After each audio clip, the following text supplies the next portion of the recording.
ప్రమాదాలు, ప్రమాదకరమైన రోగాల బాధితులకు రక్తదానం చేయటం ద్వారా బాధితుల ప్రాణాల్ని కాకుండా వారిపై ఆధారపడ్డ కుటుంబాన్ని కూడా కాపాడగలిగిన వారమవుతామని, రక్తదానం ప్రాముఖ్యతను నేటి యువత తప్పక తెలుసుకోవాల్సిన ఆవశ్యకత ఎంతైనా ఉందని మన ఊరు మన బాధ్యత స్వచ్ఛంద సేవా సంస్థ కార్యదర్శి Pithapuram municipal TDP floor leader Umar Alisha, rural development trust సభ్యులు అలవరపు నగేష్ పేర్కొన్నారు. ఎన్నో రక్తదాన శిబిరాలు నిర్వహించిన వివిధ సేవా సంస్థల ప్రతినిధులకు కాకినాడకు చెందిన rotary blood bank golden Jubilee charitable trust విశేష సేవా పురస్కారాలు ప్రధాన కార్యక్రమం ఘనంగా జరిగింది.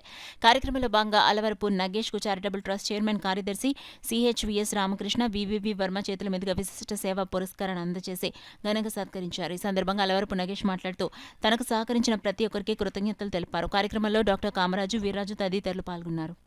మనుషుల రూపంలోని అలాగే డాక్టర్ రూపంలో ఉన్నారు. అటువంటి డాక్టర్లు ఈరోజు రక్తదానం ఎంత అవసరమో ప్రతి ఒక్కరికి కూడా వివరించి ఈ రక్తదానం శిబిరాలు పెట్టి దీని ద్వారా ప్రజలు ప్రాణాలు కాపాడుతున్నారంటే వారికి చేతులెత్తి మొక్కవలసినటువంటి అవసరం ఉంది.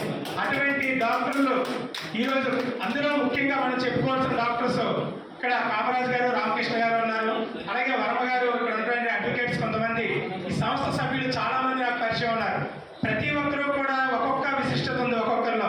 వీరందరూ కలిస్తే అంటే 5,000 కలిస్తే ఎంత బలంగా ఉంటుందో ఈ సంస్థలో ఇటువంటి వ్యక్తులందరూ కలిసి సంస్థని